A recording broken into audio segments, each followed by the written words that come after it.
Pancasila di perguruan tinggi. Dalam pikiran Anda, pasti pernah terlintas mengapa harus ada pendidikan Pancasila di perguruan tinggi. Pancasila sebagai dasar negara lahir dan berkembang melalui suatu proses yang cukup panjang. Memasuki abad ke-21, dunia internasional termasuk Indonesia mengalami berbagai macam perubahan. Hilangnya batas-batas antar negara menghasilkan warga negara global dan menjadikan manusia sangat bergantung kepada ilmu pengetahuan dan teknologi. Perubahan yang begitu pesat juga mempengaruhi aspek kehidupan, seperti di bidang politik, ekonomi, sosial budaya, dan aspek kehidupan lainnya. Dalam hal ini, Wahab dan Sapria pada tahun 2011 mengungkapkan bahwa di antara ciri kehidupan pada era globalisasi adalah adanya persaingan di samping adanya kerjasama yang terjadi.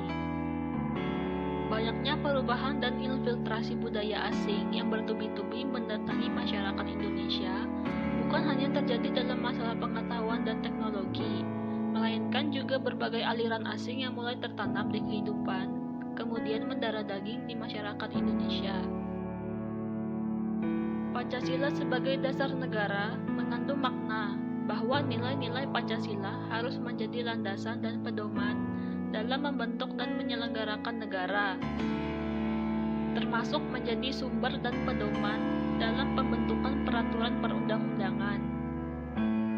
Hal ini berarti perilaku para penyelenggara negara dalam pelaksanaan penyelenggaraan pemerintahan negara harus sesuai dengan perundang-undangan yang mencerminkan nilai-nilai Pancasila. Pada tahun 2007, Sostra PT JAM menyatakan bahwa mediasi untuk kontekstualisasi dan implementasi Pancasila adalah melalui interpretasi, internalisasi, atau sosialisasi. Pancasila sangat diperlukan untuk membentuk karakter manusia yang profesional dan bermoral. Pancasila juga harus senantiasa menjadi benteng moral dalam menjawab tantangan-tantangan terhadap unsur-unsur kehidupan bernegara. Sebagai nilai kebajikan dan nilai sosial bersama, maka Pancasila perlu diaktualisasikan, diimplementasikan dan disosialisasikan kepada warganya demi eksistensi dan kelangsungan kehidupan berbangsa di Indonesia.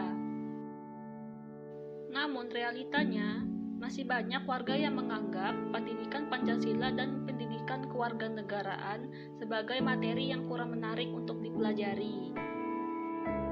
Dengan minimnya ketertarikan akan pembelajaran untuk menggali dan mengembangkan nilai-nilai Pancasila tersebut, maka lebih jauh nilai-nilai Pancasila perlu diajarkan dan ditransformasikan dalam bentuk pelatihan dan pendidikan karakter.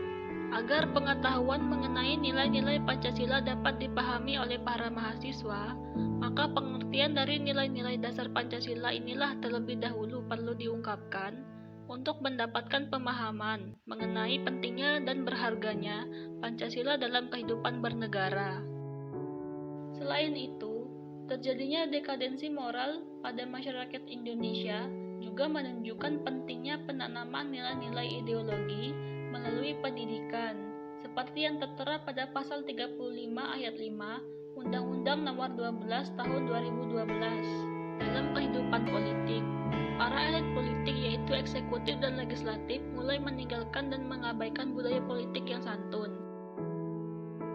Jadi, implementasi Pancasila melalui pendidikan kewarganegaraan dapat dilakukan dengan menjadikan Pancasila sebagai sesuatu yang wajib diperhatikan dan diajarkan sejak dini hingga dewasa dengan kualitas pembelajaran yang berfokus pada kebajikan, nilai moral, serta karakter masyarakat. Sekian materi dari saya. Apabila ada kesalahan kata dan pengucapan, mohon dimaafkan. Wabillahi taufiq wal hidayah. Assalamualaikum warahmatullahi wabarakatuh.